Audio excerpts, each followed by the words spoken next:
कराची तो हैदराबाद ਨੂੰ ਮੁੰਸਲਿਕ ਕਰਨ ਲਈ ਇੱਕ ਹੋਰ ਮੋਟਰਵੇ ਬਣਾਉਣ ਦਾ ਫੈਸਲਾ। ਸੈਕਟਰੀ ਮਨਸੂਬਾਬੰਦੀ ਨੇ ਕਮੇਟੀ ਨੂੰ ਦੱਸਿਆ ਕਿ ਰਵਾਂ ਮਾਲੀ ਸਾਲ ਸਾਲਾਨਾ ਤਰੱਕੀਆਤੀ ਪ੍ਰੋਗਰਾਮ ਤੋਂ ਪਹਿਲੇ ਹੀ 300 ਅਰਬ रुपए ਕੱਟ ਲੱਗ ਚੁੱਕਾ ਹੈ। ਤਰੱਕੀਆਤੀ ਬਜਟ 1400 ਅਰਬ रुपए ਤੋਂ ਘੱਟ ਹੋ ਕੇ 1100 ਅਰਬ रुपए ਰਹਿ ਗਿਆ ਹੈ। ਖਦਸ਼ਾ ਹੈ ਕਿ ਤਰੱਕੀਆਤੀ ਫੰਡਸ ਵਿੱਚ ਮਜ਼ੀਦ ਕਟੌਤੀ ਹੋ ਸਕਦੀ ਹੈ। ਕੌਮੀ ਅਸੈਂਬਲੀ ਦੀ ਕਾਇਮਾ ਕਮੇਟੀ ਬਰਾਏ ਮਨਸੂਬਾਬੰਦੀ ਦਾ ਇਜਲਾਸ ਰੁਕਨ ਕੌਮੀ ਅਸੈਂਬਲੀ ਅਬਦੁਲ ਕਾਦਰ ਗਿਲਾਨੀ ਦੀ ਜ਼ੇਰ ਸਦਾਰਤ ਪਾਰਲੀਮੈਂਟ ਹਾਊਸ ਵਿੱਚ ਹੋਇਆ। Chairman national highways authority NHA ਨੇ ਦੱਸਿਆ ਹੈ ਕਿ ਸਖਰ हैदराबाद मोटरवे ਨੂੰ सी पैकेज शामिल करने लई चीन तो मुशावरत जारी है।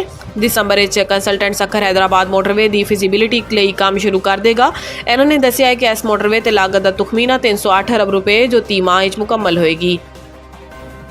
वज़ीर आज़म की मुल्क इलैक्ट्रिक गड्डियां दे फरोग लई मॉडल प्लान पेश करने की हदायत। शहबाज शरीफ की ज़ेर सदारत इलैक्ट्रिक व्हीकल्स के इस्तेमाल के हवाले तो अहम इजलास होया जिस वज़ीर आज़म को ब्रीफिंग दी गई। इजलास वज़ीर आज़म का कहना सी कि मुल्क बिजली तो चलन वाली गड्डियां दे फरोग लई हुकूमत तरजीही इकदाम कर रही है। वज़ीर आज़म ने इलैक्ट्रिक व्हीकल्स के हवाले तो जामिया फाइनेंशियल मॉडल पेश करने की हदायत करते हुए कहा कि बिजली तो चलन वाली गड्डियां ना सिर्फ पेट्रोल तो डीजल की दरामद की मद कीमती ज़रे मुबादला की बचत होएगी बल्कि यह गड्डियां माहौल दोस्त भी होंगियां। इन्होंने इस हवाले तो विफाकी वजारत खजाना स्टेट बैंक ऑफ पाकिस्तान तो मुशावरत की हदायत भी की। वज़ीर आज़म ने मुल्क ई व्हीकल्स की तैयारी के हवाले तो लाइसेंसिस के ज़ाब्ताकार नूं बेहतर बनाने की हदायत की है।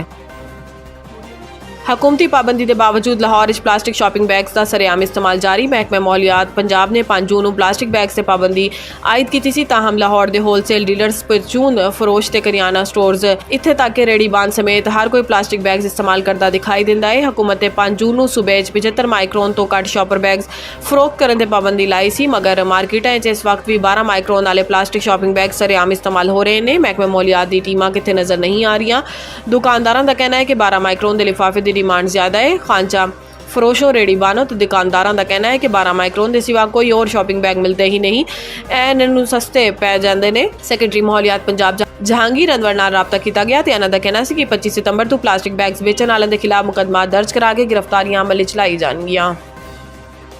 आलमी इदारा सेहत ने मंकी पॉक्स की पहली वैक्सीन की मंजूरी दे दी। खबर एजेंसी के मुताबिक WHO ने मंकी पॉक्स की पहली वैक्सीन MVA-BN की मंजूरी दे दी ते मंकी पॉक्स की वैक्सीन 18 साल या इस तो जायद उम्र के अफराद को 4 हफ्तों के फर्क से 2 खुराकें दी जा सकेगी। खबर एजेंसी का दसना है कि मंजूरशुदा वैक्सीन वायरस के खिलाफ एक खुराक की बाद 76% ते 2 खुराकों तो बाद 82% मौसर है। वाज़े रहे कि आलमी इदारा बराए सेहत मंकी पॉक्स को पब्लिक हैल्थ एमरजेंसी करार दे चुका है। WHO के मुताबिक मंकी पॉक्स 121 ममालिक फैल चुका है। रवां साल 500 अफराद इस तो हलाक हो चुके हैं। हाई रिस्क ग्रुप से कमज़ोर कुव्वत मुदाफ़त वाले अफराद मंकी पॉक्स की शरह बाद 10% तक हो सकती है। पाकिस्तान मंकी पॉक्स वायरस के 5 केसेस रिपोर्ट हो चुके हैं जो मुख्तलिफ ममालिक तो सफ़र करके आने वाले पाए गए हैं।